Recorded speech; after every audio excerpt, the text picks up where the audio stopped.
أعوذ بالله من الشيطان الرجيم بسم الله الرحمن الرحيم۔ ہم سنیوں پر ایک بڑا الزام یہ لگایا جاتا ہے کہ یہ صرف چادر گاگر جلوس فاتحہ نیاز 11ویں والے لوگ ہیں۔ میرے عزیزوں، وہ ایک پارٹ ہے۔ ظالموں نے جس طرح کا یہ ہمارے اوپر الزام لگا کر رکھا ہے کہ یہ سجدے کرنے والے لوگ ہیں، قبر کی پوجا کرنے والے لوگ ہیں، اور مزارات اولیاء پر جا کر شرک و بدعت کرنے والے لوگ ہیں، دنیا کو یہ پھیلا کر کے رکھا گیا۔ ہم اس سے برات کا اظہار کرتے ہیں۔ ہم سنی مزار کو سجدہ تو چھوڑو، ہم رسول کو بھی سجدہ نہیں کرتے۔ سجدہ صرف اور صرف اللہ وحدہ لا شریک کے لیے ہے، عبادت صرف اللہ رب العزت کے لیے ہے۔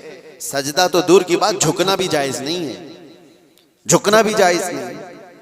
ہم اس عقیدے کے حامل ہیں، الحمدللہ مزارات پر جاتے ہیں تو شرک و بدعت کے لیے نہیں، میرے مصطفیٰ کے فرمان پر جاتے ہیں، حضور پاک صلی اللہ علیہ وسلم کے فرمان کی بنیاد پر جاتے ہیں۔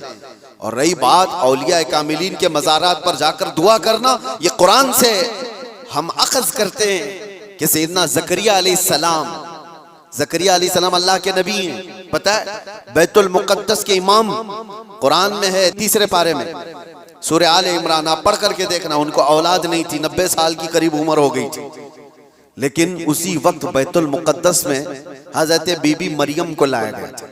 حضرت بی بی مریم کا بھی معاملہ ایسا ہے، ان کی والدہ منت کری تھی، ان کے والد عمران، ان کی والدہ حنا، ان کو بھی اولاد نہیں تھی، انہوں نے منت کی تھی کہ اللہ اگر ہم کو تو بیٹا دے تو ہم بیت المقدس کی خدمت میں وقف کریں گے۔ بیٹا نہیں ہوا، بیٹی ہوئی۔ منت کے مطابق انہوں نے اپنی بیٹی کا نام مریم رکھا اور لا کر کے بیت المقدس میں وقف کر دی بچپن میں۔ تو کس کو دیا جائے گا؟ جو بیت المقدس کے امام تھے، متولی تھے، حضرت زکریا علیہ السلام، ان کے ہاتھ میں دیا گیا کہ یہ بچی وقف ہے۔ حضرت زکریا علیہ السلام نے قبول کیا اور ایک محراب میں بچی کو رکھتے تھے۔ قرآن میں یہ ذکر ہے، میں بتا رہا ہوں آپ کو۔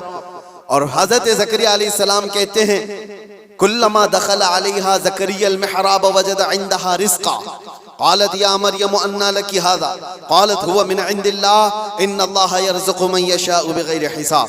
جب حضرت زکریا علیہ السلام محراب مریم میں جاتے تو کہتے ہیں قسم قسم کے پھل وہاں پر رکھے ہوئے پاتے تھے۔ تو حضرت زکریا پوچھتے مریم یہ سب تیرے پاس کہاں سے آتا ہے؟ حضرت مریم کہتی ہے سب اللہ کی طرف سے ہے، اللہ جسے چاہے بے حساب رزق دیتا ہے۔ مریم کون ہے؟ نبی نہیں ہے حضرت مریم، ہاں اللہ کی ولیاں ہیں، پاکیزہ مقدس ہستی، لیکن ان کو اللہ تبارک و تعالیٰ نے وہ کرامات سے نوازا تھا، وہ بچپن میں پھل وغیرہ ان کو رزق کے طور پر پہنچ رہا تھا۔ اس کے بعد کی جو آیت ہے اب سنو، اس کے بعد یہ جو واقعہ ہے اس کے بعد کی آیت قرآن پاک میں سورہ آل عمران میں رب تعالیٰ فرماتا ہے ہنالک دعا زکریا ربہ قال رب ہب لی من لدنک ذریۃ طیبۃ انک سمیع الدعاء۔ زکریا علیہ السلام کو بھی اولاد نہیں تھی، تو اسی مریم کے محراب میں کھڑے ہو گئے جہاں بی بی مریم تھی، کہا اے اللہ مجھے بھی ایک بیٹا عطا کر دے۔ ہنالک دعا زکریا ربہ، یہ قرآن کی آیت ہے۔ زکریا علیہ السلام نے اپنے رب سے دعا کی اللہ مجھے بھی ایک بیٹا دے دے، تیری جانب سے نیک و صالح بیٹا عطا کر دے۔ اب یہ دعا تو ہو گئی، اور قرآن میں اس کے فوراً بعد آیت ہے فنادتہ الملائکۃ وہو قائم یصلی فی المحراب ان اللہ یبشرک بیحییٰ۔ اسی وقت اللہ کے فرشتوں نے بشارت دے دی زکریا علیہ السلام کو تمہاری دعا قبول ہو گئی اور یحییٰ علیہ السلام کی شکل میں تمہیں بیٹا ملنے والا ہے۔ اتنی تیز دعا۔ اب میں آپ کو بتاتا ہوں یہ آیت میں کیوں پڑھ رہا ہوں اور کیوں آپ کے سامنے رکھ رہا ہوں۔ زکریا علیہ السلام خود اللہ کے نبی ہیں، اور جہاں کے امام ہے وہ بیت المقدس ہے، دنیا کا سب سے مقدس ترین مقام اس وقت۔ بیت المقدس میں حضرت زکریا علیہ السلام جہاں عبادت کرتے تھے وہیں پہ دعا بھی تو کر سکتے تھے، وہیں پر دعا کر سکتے تھے، لیکن قرآن یہ کہتا ہے وہ محراب مریم میں آ کر کے دعا کر رہے ہیں۔ محراب مریم میں جہاں بی بی مریم بیٹھی وہاں دعا کر رہے ہیں۔ اس سے پتہ یہ چلتا ہے کہ اللہ کے صالح بندے جہاں ہوتے ہیں وہاں سے دعائیں قبول ہوتی ہیں۔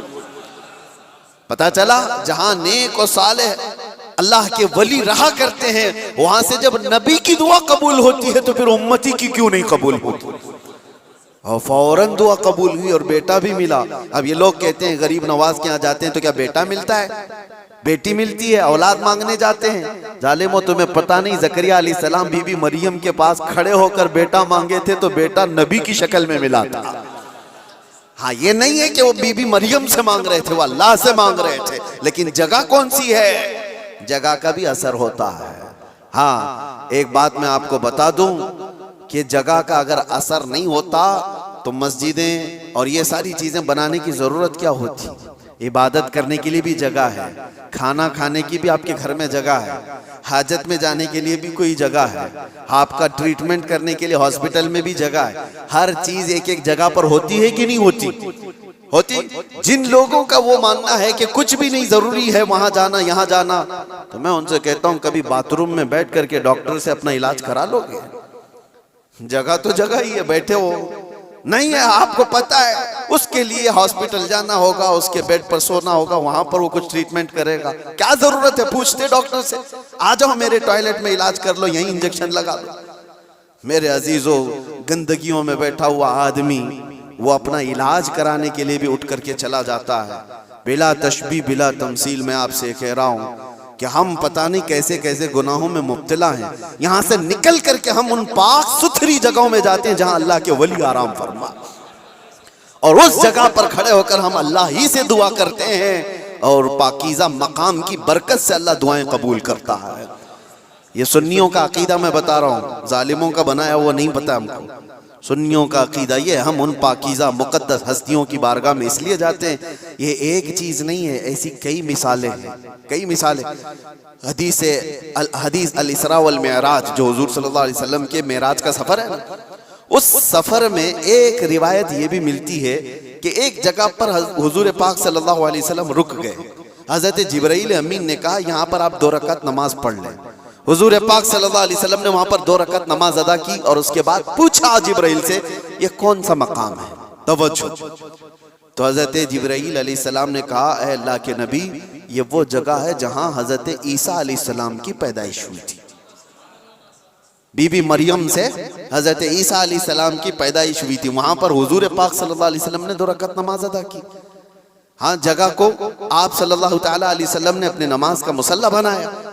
اس روایت سے میں آپ کو بتانا چاہتا ہوں جہاں عیسیٰ علیہ السلام پیدا ہوئے وہاں ہمارے نبی نماز پڑھے، اور جہاں میرے مصطفیٰ پیدا ہوئے ہو، کیا وہ جگہ دعاؤں کی قبولیت کی نہیں ہو سکتی؟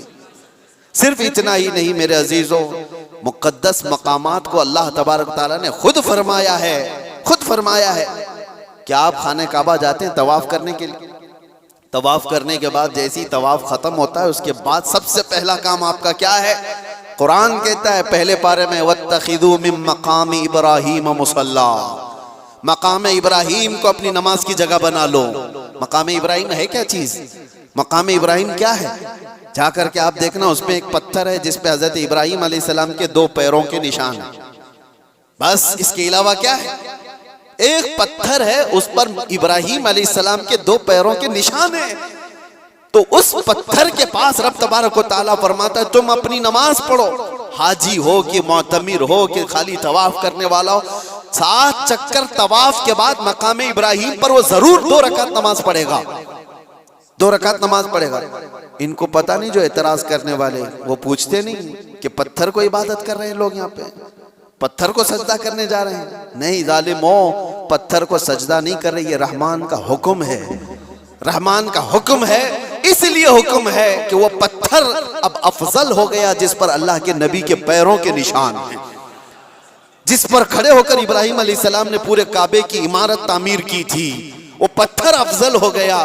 اب آپ سوچو پتھر کھڑے ہونے والے نبی کی وجہ سے افضل ہے تو پھر وہ نبی کتنے افضل ہیں، ہاں ان کے قدم کتنے افضل ہیں۔ ہم تبرکات والے لوگ ہیں اس لیے ہم ان کی نہیں مانتے، ہم تو چھوٹی سی بھی کوئی چیز نسبت کی ملتی ہے تو ہم اس کو احترام سے سر آنکھوں پر رکھتے ہیں۔ آج بھی بحمدہ تعالیٰ حضور پاک صلی اللہ علیہ وسلم کے منہ مبارک پوری دنیا میں دیکھے تو سنیوں کے پاس ہی ملے گی، کیونکہ قدر ان کو ہی ہے، اور وہ چاہتے ہیں کہ حضور پاک صلی اللہ علیہ وسلم سے ریلیٹڈ جو بھی چیز ہے وہ عظمت والی ہے۔ اولیاء کاملین کی بات کر رہے ہیں میرے عزیزو، بہت ساری باتیں ہیں. آج ہم کرامت دیکھنے کے چکر میں نہیں گھومے ہیں. میں یہ بھی بات بتا دوں، آپ یہ مت سوچو کہ مجھے یہاں کرامت دکھنا چاہیے وہاں کرامت دکھنا چاہیے.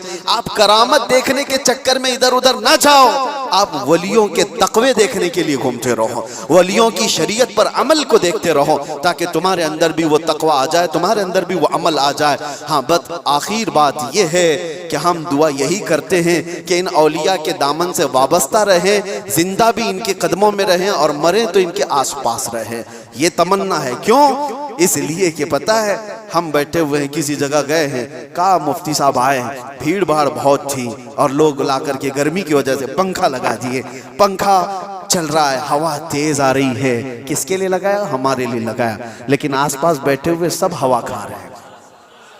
ان کے لیے لایا نہیں گیا تھا پنکھا، ہمارے لیے لایا گیا تھا. لیکن پنکھا ایسا نہیں ہے کہ ایک ہی جگہ پھینک رہا ہے ہوا، بلکہ آس پاس جو بیٹھے ہوئے ہیں وہ بھی گرمی سے جو بے حال تھے اب باحال ہو گئے، ان کو بھی ہوائیں مل رہی ہیں. یہی بات ہے اولیاء کے آستانوں کے پاس جانے سے اللہ کی رحمتیں جھما جھم برس رہی ہوتی ہیں. ہم گنہگاروں پر بھی وہ چھینٹے پڑ جاتے ہیں اور ہمارا دل بھی چمکنے لگ جاتا ہے. اللہ تبارک و تعالی ہمیں تقوی عطا فرمائے. اولیاء کاملین کے واسطے اللہ تبارک و تعالی آخرت میں ہماری مغفرت فرمائے. وآخر دعوانا الحمدللہ رب العالمین. السلام علیکم.